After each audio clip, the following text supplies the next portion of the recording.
Ini cerita ya cerita supaya kita berislam itu ceria. Saya Mbah Mun itu meskipun kiai top, senengannya nggih guyon bapak saya. Tapi guyon itu ada yang wajib. Saya dulu itu janggal. Ini cerita ya, mungkin kalau di kampus-kampus umum agak asing, tapi ini cerita. Nuduh zina itu dosanya besar sekali. Saya ulang lagi, nuduh orang lain zina itu dosanya besar sekali. Disebut bab qadzaf. Saya pernah menjumpai 3 kiai besar Bu Ofa, 3 kiai besar. Kiai top semua. Di majelis itu ada gosip bahwa si A itu punya selingkuhan sama Sri misalnya atau dengan siapa lah, dengan perempuan. Itu kalau di Arab itu senengannya pakai Salma, Laila Majnun Salma. Kalau di Jawa itu kasihan korbannya itu. Tapi itu contoh saja ya. Itu si Kiai 3 tadi gak ngefek, malah tanya gini, loh apa perempuannya cantik? Wah cantik sekali Mbah. Cantiknya sampai kayak apa? Malah bicara cantiknya perempuan. Saya itu ya pertama iskal. Ini Kiai kok bakas orang apa? Cantik. Orang ayu ya.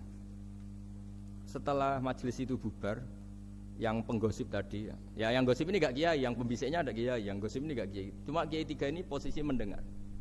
Tapi malah tanya cantiknya tadi. Singkat cerita setelah orang itu pulang bilang gini, Gus. Itu kalau saya bilang iya dengan gosip itu, saya ikut qadzaf, saya ikut menuduh orang lain zina. Itu dosa besar. Selain itu saya kiai, kalau saya bilang iya dianggap membenarkan. Maka untuk mengalihkan enggak bicara nuduh, jadi guyon tadi. Jadi guyonnya itu karena kalau kita tadi bilang iya artinya mengiyakan. Dan itu artinya qadzaf, punya dosa besar karena nuduh orang lain zina. Diperparah dia kiai besar, kan orang menjadi percaya karena yang ngomong bukan penggosip lagi tapi ya. Maka dialihkan tadi, loh ayo nucung. Sampai segitunya kearifan. Sehingga dulu ketika Maiz itu seorang sahabat yang pernah salah besar. Itu Nabi ketika beliau ada gosip salah gitu ya, Nabi masih jangan-jangan kamu hanya mimpi, Cung. Jangan-jangan kamu hanya megang tapi tidak sampai zina. Sampai terakhir Nabi tanya, "Afi aklika syai'un?" Jangan-jangan otak kamu ini sudah agak error. Saking tidak inginnya Nabi mempercayai hal-hal seperti itu. Nah, problem kita di zaman sekarang justru kadang nyari-nyari supaya tahu buktinya. Yang dulu para orang soleh menghindari bukti itu supaya enggak suudzon. Sekarang orang mencari-cari bukti. Padahal itu dilarang, wala tajassasu, orang enggak boleh mencari-cari kesalahan orang lain. Nah, itu kearifan yang saya dapatkan dari Bapak, dari Mbah Mun, dari Pak Zaini, dari Pak Gures. Mereka orang-orang yang luar biasa menghindari ngomong penting. Sekarang itu orang banyak yang sering ngomong penting. Sebenarnya itu malah salah. Karena kalau ngomong penting itu vonis terhadap orang lain. Tapi kalau kamu rileks, tidak. Nabi dulu tuh rileks sekali. Ketika beliau ngaji gini, terus ada pemuda lewat bawa cangkul mengabaikan pengajian Rasulullah. Banyak sahabat bilang, celaka orang itu, ada Nabi ngaji kok tidak ikut. Jawabannya Nabi unik. Jangan-jangan dia punya keluarga yang harus kerja, dan kalau harus kerja untuk nafkah keluarganya itu juga ibadah. Itu ya sunnah saya. Jadi Nabi rileks saja, tidak tersinggung, tidak. Nah, kenapa kita butuh rileks? Karena kebenaran sekali dipaksakan itu jadinya benturan. Dan itu wali-wali Songo itu dulu sudah berpikir seperti itu. Sehingga Pak Zaini yang sering ngendikan sama saya, kita ini bisanya mengikuti Mas Ba, kalau manggil saya Mas, tidak bisa benturan. Sehingga tadi ada modifikasi dari sesajen menjadi sedekah, dari apa menjadi apa. Jadi tidak langsung benturan. Dan itu khazanahnya, bacaan-bacaannya banyak sekali. Termasuk peristiwa Udhiyah tadi. Jadi dulu kurban itu dipakai ajang orang-orang tokoh Quraisy supaya dapat daging yang bagus, di atas namakan Ka'bah. Jadi agama ini dijual mulai dulu. Sekunane kuno agama ini dijual. Dan agama mulai dulu ya prospek. Ka'bah itu bisa menyedot wisatawan berapa, wisata religi. Sehingga dulu ada Ka'bah tandingan, perhitungannya juga ekonomi. Jadi mulai dulu itu ya sudah seperti itu, mau apa memang Allah bikin dunia seperti ini. Jadi mulai dulu agama itu ya sampai orang Yahudi gak mau iman sama Nabi ya pikirannya sederhana, kalau saya tokoh banyak yang sowan, banyak yang ngasih-ngasih. Kalau saya ikut Muhammad, saya anak buah, yang ngasih saya siapa? Jadi perhitungannya juga ekonomi. Jadi ketika Abraha mau bikin apa Ka'bah tandingan, itu perhitungannya juga ekonomi. Jadi ribet kan memang kalau manusia itu sudah ribet. Tapi Islam ini datang bukan untuk itu, tapi memaklumi itu. Itu hebatnya Nabi Ibrahim. Ketika beliau berdoa, ya Allah, keluarga kami saya tempatkan di Mekah. Rabbana liyuqimus sholata faj'al af'idatam minan nasi tahwi ilaihim warzuqhum minas samarat. Cuma menurut Islam dibalik, ya Allah, kita ini ingin anak-anak kami ini bersujud kepada Engkau, ingin anak-anak kami ini melakukan sholat. Tapi mereka ini manusia yang untuk ketahanan hidupnya butuh makan, butuh rizki, butuh ekonomi. Maka tolong ekonominya dijaga ya Allah. Jadi dibalik, demi sholat menjaga ekonomi. Jangan dengan demi ekonomi meninggalkan sholat. Jadi dibalik, jadi demi sholat menjaga ekonomi. Juga termasuk menjaga politik. Andaikan tidak ada orang Islam yang cakap politik, terutama yang soleh-soleh, kemudian negara bikin aturan ala mereka, sholat dianggap larangan, pengajian dengan larangan, juga repot. Makanya mulai dulu kiai-kiai itu ya politik, karena nggak ingin negara ini diatur oleh orang yang anti sholat, anti agama. Karena kalau negara terserah yang sedang jabat, kemudian yang jabat tidak soleh, bisa nganggap maksiat-maksiat tidak ilegal, yang pengajian justru ilegal.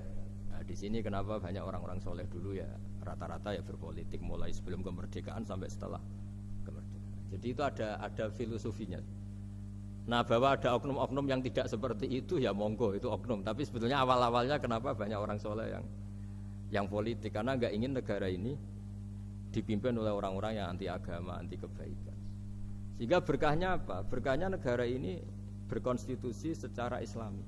Meskipun tidak negara Islam, tapi tadi hak-hak asasi manusia terjaga, hak belajar, hak beragama, hak ibadah. Coba bayangkan kalau kita jadi korut, Korea Utara kan pusing. Jadi, nah itu uniknya, lagi-lagi ini cerita uniknya. Itu mulai dulu itu tidak ada benturan. Ketika ada Masumi, ada Partai NU, ada macam-macam. Muhammadiyah datang di Jogja itu Mbah Ahmad Dahlan itu teman dekatnya Mbah Hasyim. Saya tahu banyak tentang, namanya dulu Darwis. Itu dulu ngajinya sama pernah buyut-buyut Qiyami di sini. Dulu ngaji Mbah Soleh Darat, Mbah Ahmad Dahlan sama siapa itu Mbah Hasyim. Ketika di Mekah yang Mbah Ahmad Dahlan ngaji Syekh Khotib Minangkabau itu ya sama Mbah Hasyim. Nah kebetulan Mbah Ahmad Dahlan hidup di Jogja yang zaman itu sudah khurafatnya kayak apa, karena ada sistem agama yang sangat, menurut beliau sangat jauh dari Islam yang murni. Terus beliau revolusinya seperti itu. Yang Mbah Hasyim nempat di Jombang. Nah itu kan murni ilmu sosial, murni muqtadul hal. Terus beliau punya metode yang berbeda, tapi nggak masalah, mulai dulu nggak masalah. Kemudian jadi kalau yang kadang-kadang memasalahkan tuh ya memang yang nggak tahu masalah. Sebenarnya dulu itu ya biasa aja, karena ya itu urusan metode, urusan. Saya teruskan masalah udhiyah. Jadi yang diceritakan Nabi Ibrahim tadi, bahwa benci seseorang kita atas namakan maksiat itu tidak segampang itu, karena jangan-jangan kebetulan yang maksiat itu keluarga kita. Apakah kita punya kebencian yang sama saat yang maksiat itu keluarga kita, atasan kita, teman kita? Ya kayak tadi.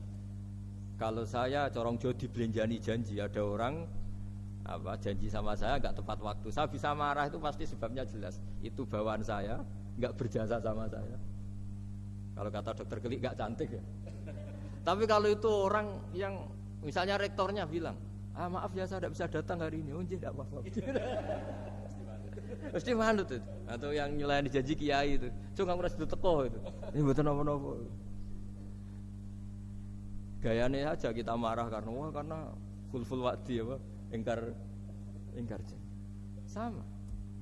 Intinya Nabi Ibrahim itu, coba kalau yang maksiat itu anak kamu berharap saya ngasih tobat kan, bukan langsung tak habisin kan. Intinya Allah ingin bilang ke Nabi Ibrahim, andai kan yang maksiat itu anak kamu, ingin saya menghabisi apa tak kasih tobat? Ya kasih tobat ya.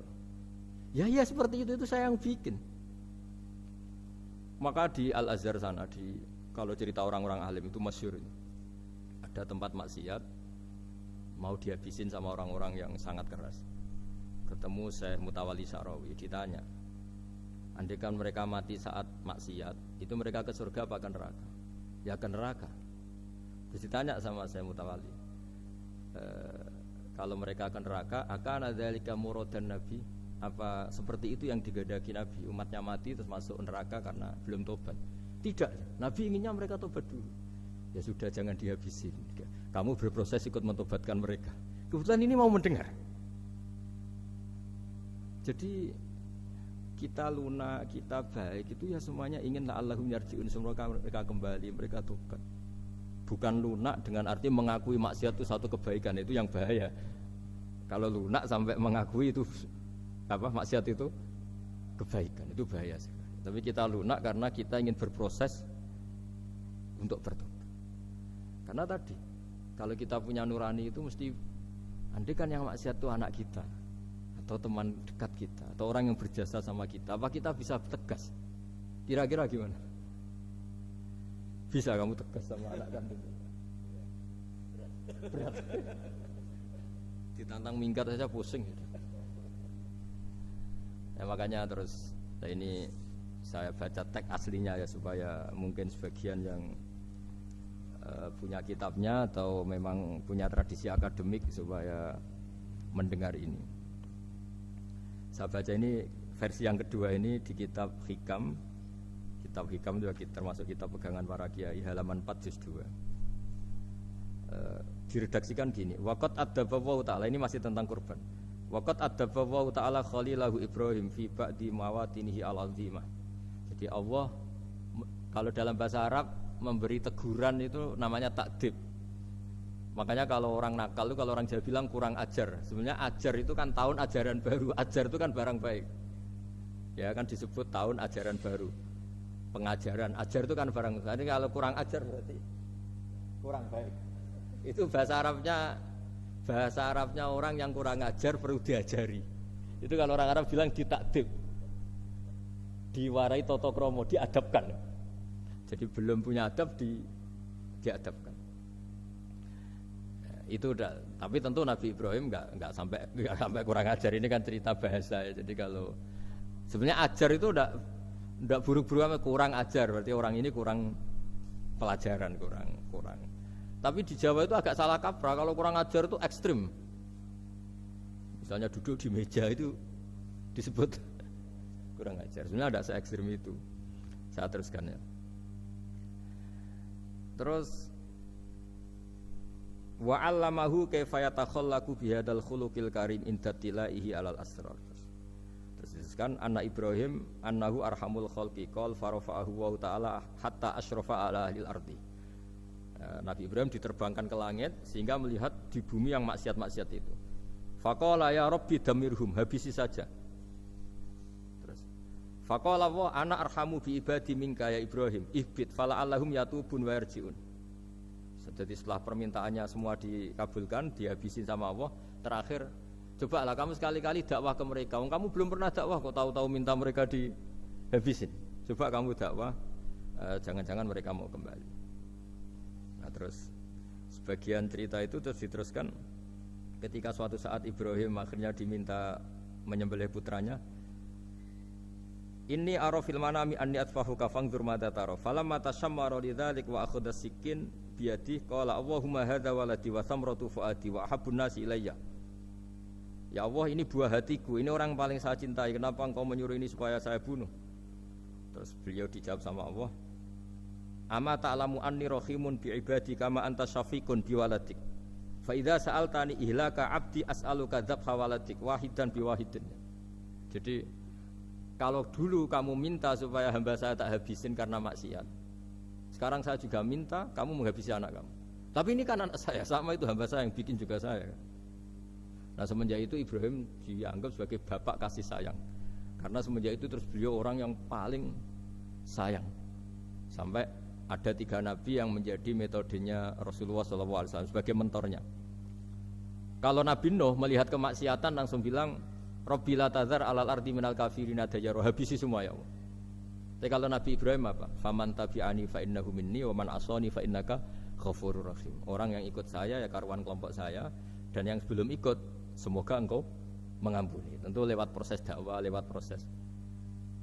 Nah, Wali Songo, kembali ke Wali Songo dan para guru-guru kita, itu Seperti itu semua. Jadilah Islam yang di Indonesia Islam rahmatan lil alamin itu konstruksinya ya dari ilmu-ilmu seperti ini. Bacaannya seperti ini. Karena ternyata kita tegas tadi ujung-ujungnya karena itu tidak cantik, tidak atasan kita, tidak berjasa sama kita. Kamu kalau ada supir telat, supir kok telat datang kantor gitu, pasti supir itu belum pegang rahasia.